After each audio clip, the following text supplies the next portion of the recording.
नमस्कार, मैं यशवंत कुमार सह आचार्य हिंदी राजकीय वाणिज्य महाविद्यालय कोटा सामान्य हिंदी पाठशाला में आपका स्वागत करता हूं।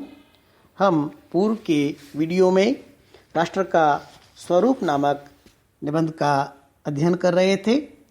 इस निबंध की रचना प्रसिद्ध पुरातत्वविद वासुदेव शरण जी अग्रवाल ने की है। आज हम इस निबंध के अंतिम चरण की ओर बढ़ रहे हैं। अंतिम चरण को हमने दो भागों में विभाजित किया है। अंतिम चरण का नामकरण उन्होंने संस्कृति किया है। उनके अनुसार राष्ट्र के लिए 3 अनिवार्य तत्व हैं, भू, जन और संस्कृति। अब तक वे भू और जन का राष्ट्र में महत्व निरूपित कर चुके हैं। अब इस अंतिम चरण में वे राष्ट्र के लिए संस्कृति क्या होती है, कितनी महत्वपूर्ण होती है, कैसे वह राष्ट्र का स्वरूप निर्धारित करती है, इसके विषय में अपने विचार व्यक्त कर रहे हैं। तो हम सुनते हैं और समझते हैं। राष्ट्र का तीसरा अंग जन की संस्कृति है। मनुष्य ने युग युगों में जिस सभ्यता का निर्माण किया है वही उसके जीवन की श्वास प्रश्वास है। बिना संस्कृति के जन की कल्पना कबंध मात्र है। संस्कृति ही जन का मस्तिष्क है। संस्कृति के विकास और अभ्युदय के द्वारा ही राष्ट्र की वृद्धि संभव है। राष्ट्र के समग्र रूप में भूमि और जन के साथ साथ जन की संस्कृति का महत्वपूर्ण स्थान है। यदि भूमि और जन अपनी संस्कृति से विरहित कर दिए जाएं तो राष्ट्र का लोप ही समझना चाहिए। जीवन के विटप का पुष्प संस्कृति है। संस्कृति के सौंदर्य और सौरभ में ही राष्ट्रजन के जीवन का सौंदर्य और यश अंतर्निहित है। ज्ञान और कर्म दोनों के पारंपरिक प्रकाश की संज्ञा संस्कृति है। भूमि पर बसने वाले जन ने ज्ञान के क्षेत्र में जो सोचा है और कर्म के क्षेत्र में जो रचा है, दोनों के रूप में हमें राष्ट्रीय संस्कृति के दर्शन मिलते हैं। जीवन के विकास की युक्ति ही संस्कृति के रूप में प्रकट होती है। प्रत्येक जाति अपनी अपनी विशेषताओं के साथ इस युक्ति को निश्चित करती है और उससे प्रेरित संस्कृति का विकास करती है। इस दृष्टि से प्रत्येक जन की अपनी अपनी भावना के अनुसार पृथक पृथक संस्कृतियां राष्ट्र में विकसित होती हैं, परंतु उन सबका मूल आधार पारस्परिक सहिष्णुता और समन्वय पर निर्भर है। जंगल में जिस प्रकार अनेक लता, वृक्ष और वनस्पति अपने अदम्य भाव से उठते हुए पारस्परिक सम्मिलन से अविरोध स्थिति प्राप्त करते हैं, उसी प्रकार राष्ट्रीय जन अपनी संस्कृतियों के द्वारा एक दूसरे के साथ मिलकर राष्ट्र में रहते हैं। जिस प्रकार जल के अनेक प्रवाह नदियों के रूप में मिलकर समुद्र में एक रूपता प्राप्त करते हैं, उसी प्रकार राष्ट्रीय जीवन की अनेक विधियां राष्ट्रीय संस्कृति में समन्वय प्राप्त करती है। समन्वय युक्त जीवन ही राष्ट्र का सुखदायी रूप है। इस प्रकार से वासुदेव शरण जी ने संस्कृति के विषय में अपने विचार व्यक्त किए। अब हम उनके विचारों का विश्लेषण करने का, उन्हें समझने का प्रयत्न करते हैं। राष्ट्र का तीसरा अंग जन की संस्कृति है। जन माने समुदाय, समूह। राष्ट्र में जो समुदाय निवास करते हैं उनके द्वारा जिस संस्कृति का विकास किया जाता है वह संस्कृति राष्ट्र का तीसरा महत्वपूर्ण अंग है। मनुष्य ने युग युगों में जिस सभ्यता का निर्माण किया है वही उसके जीवन की श्वास प्रश्वास है। जिस प्रकार से हम सांस अंदर लेने और सांस को बाहर छोड़ने के माध्यम से जीवित रहते हैं, उसी प्रकार मनुष्य विभिन्न समूहों में रहते हुए युग युगों से अपनी सभ्यता और संस्कृति का निर्माण करते हैं, विकास करते हैं। वह एक प्रकार से उस जन या उस जन समूह के लिए श्वास प्रश्वास है, जीवन का चिन्ह है। बिना संस्कृति के जन की कल्पना कबंध मात्र है। ऐसा कोई जन, ऐसा कोई समुदाय जिसकी अपनी संस्कृति न हो, यदि हम उसके विषय में कल्पना करते हैं तो ऐसा लगता है वह कबंध मात्र है। कबंध का अर्थ है बिना सिर का धड़। जब सिर नहीं होगा तो विचार नहीं होंगे, और धड़ होगा जो सिर्फ कार्य करता होगा, जिसके पास दृष्टि नहीं होगी, जिसके पास विचार नहीं होंगे, जिसके पास कल्पना नहीं होगी। तो जिस प्रकार बिना सिर का धड़ सक्रिय तो हो सकता है पर विचारशीलता और स्वप्न के अभाव में संस्कृति नहीं रच सकता, उसी प्रकार से जिस समाज में संस्कृति नहीं होती वह सक्रिय तो होता है पर उसकी विचारशीलता और कल्पना का विकास नहीं होता। संस्कृति ही जन का मस्तिष्क है, संस्कृति जन का मस्तिष्क है, अर्थात संस्कृति के माध्यम से मनुष्य के विचार, कल्पना और भावों की अभिव्यक्ति होती है। संस्कृति के विकास और अभ्युदय के द्वारा ही राष्ट्र की वृद्धि संभव है।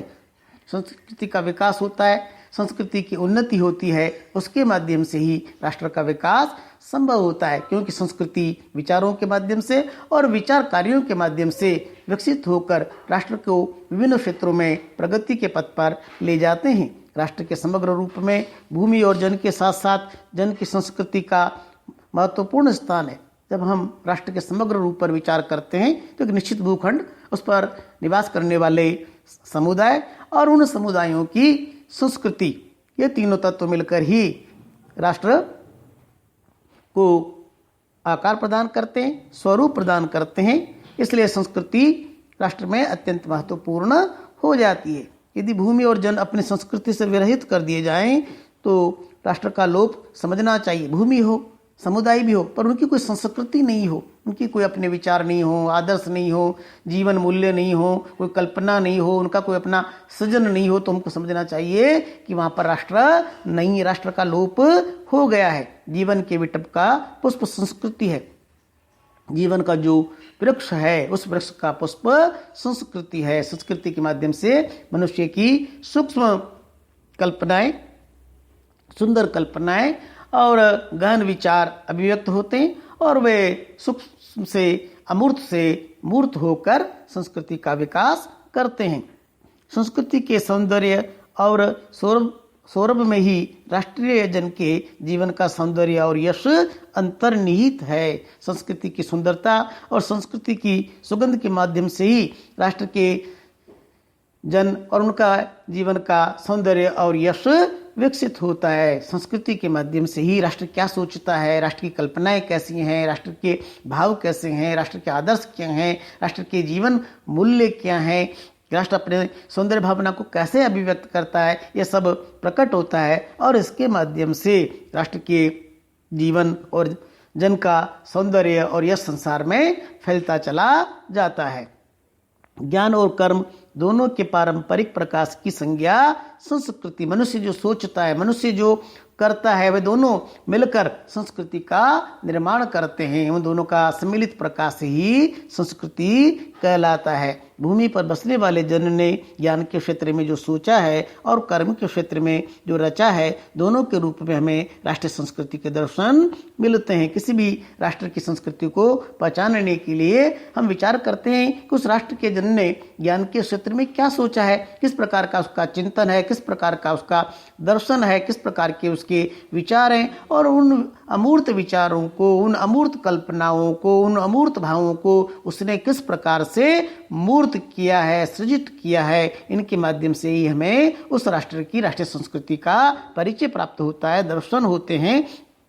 जीवन के विकास की युक्ति ही संस्कृति के रूप में प्रकट होती है। जीवन किस प्रकार से, किन प्रयत्नों से, किन विधियों से, किन तरीकों से दैहिक और मानसिक रूप से विकसित होगा, यह हम संस्कृति के माध्यम से देखते हैं। संस्कृति के माध्यम से ही जीवन के विकास की अनेक विधियां प्रकाशित होती हैं, प्रकट होती हैं। प्रत्येक जाति अपनी अपनी विशेषताओं के साथ इस युक्ति को निश्चित करती है। हर जाति अपनी अपनी भौगोलिक, शारीरिक, मानसिक विशेषताओं के साथ अपनी अपनी जीवन की विधियों को, जीवन के स्वप्नों को, जीवन के मूल्यों को विकसित करती है और उससे प्रेरित संस्कृति का विकास करती है। अपने जीवन मूल्यों के अनुरूप, अपनी कल्पनाओं, भावना के अनुरूप अपनी संस्कृति को विकसित करती है। इस दृष्टि से प्रत्येक जन की अपनी अपनी भावना के अनुसार पृथक पृथक संस्कृतियां राष्ट्र में विकसित होती है। एक विराट राष्ट्र में अनेक जन समूह होते हैं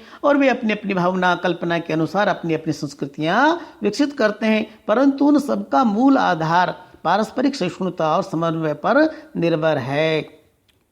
भिन्न भिन्न जन अपनी अपनी संस्कृतियां विकसित करते हैं, पर उनका जो मूल आधार है वह पारस्परिक सहिष्णुता पर निर्भर करता है। एक दूसरे की भावों का सम्मान करते हैं, एक दूसरे की मान्यताओं के प्रति सहिष्णु होते हैं और एक दूसरे की भावनाओं, कल्पनाओं, मान्यताओं, आदर्शों को एक दूसरे के साथ समन्वय करते हैं। इस प्रकार से राष्ट्र में संस्कृतियां विकसित होती हैं और वे सहिष्णुता और समन्वय के माध्यम से राष्ट्र को स्वरूप प्रदान करते हैं। हम देखते हैं कि उत्तर भारत, दक्षिण भारत, पश्चिम भारत, पूर्वी भारत, मध्य भारत में भिन्न भिन्न संस्कृतियां दिखाई पड़ती हैं, पर वे एक दूसरे के प्रति सहिष्णु और समन्वयशील होकर एक राष्ट्रीय संस्कृति का निर्माण करती है। जंगल में जिस प्रकार अनेक लता, वृक्ष और वनस्पति अपने अदम्य भाव से उठते हुए पारस्परिक सम्मेलन से अविरोध स्थिति प्राप्त करते हैं। जंगल में हम देखते हैं अनेक लताएं, अनेक वृक्ष, अनेक वनस्पतियां अदम्य भाव से बिना किसी दमन के स्वतंत्र रूप से विकसित होते हैं और सब आपस में मिलकर के बिना किसी विरोध के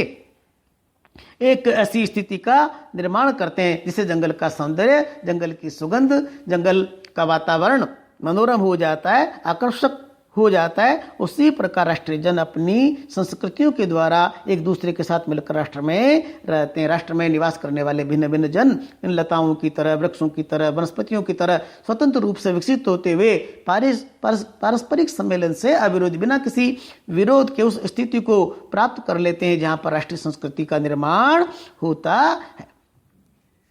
जिस प्रकार जल के अनेक प्रवाह नदियों के रूप में मिलकर समुद्र में एक रूपता प्राप्त करते हैं, उसी प्रकार राष्ट्रीय जीवन की अनेक विधियां राष्ट्रीय संस्कृति में समन्वय प्राप्त करती हैं। अनेक नदियां समुद्र में मिलकर एक हो जाती हैं। उसी प्रकार से राष्ट्र में निवास करने वाले भिन्न भिन्न जन और जन समुदायों की विविध जीवन शैलियां, जीवन की विधियां, उनकी अपनी संस्कृतियां राष्ट्रीय संस्कृति में समाहित होकर एक रूपता प्राप्त कर लेती है। समन्वय युक्त जीवन ही राष्ट्र का सुखदायी रूप है। जब भिन्न भिन्न जन समुदायों के आपसी मिलन से एक समन्वयशील संस्कृति का विकास होता है, तभी राष्ट्र अपने वास्तविक रूप में मूर्त होता है, प्रकट होता है, आकार ग्रहण करता है और संपूर्ण जन के लिए प्रेरणा का स्रोत बनता है, सम्मान और श्रद्धा का हेतु होता है। हम भारत में देखते हैं धर्म की दृष्टि से, भाषा और प्रांत की दृष्टि से, क्षेत्रों की दृष्टि से अनेक संस्कृतियां हैं, पर वे सब संस्कृतियां सहिष्णुता के साथ, समन्वय के साथ एक दूसरे में विलीन हो जाती हैं, एक रूपता प्राप्त कर लेती हैं। अपने अपनी विशेषताओं को बनाए रखते हुए भी एक रूपता को वे प्राप्त करती हैं और समग्र रूप में हम कहते हैं ये भारतीय संस्कृति है, जिसको हम कई बार कहते हैं ये गंगा जमुनी तहजीब है। इस प्रकार से हम अपने राष्ट्रीय संस्कृति का विकास करते हैं और इस समन्वय युक्त जीवन से ही राष्ट्र सुखदायी बनता है, सबको सुखी करने वाला बनता है। धन्यवाद। आपने इस विवेचन के माध्यम से संस्कृति को समझा होगा। इस आशा के साथ मैं अपनी वाणी को विराम देता हूँ। जय हिंद, जय भारत।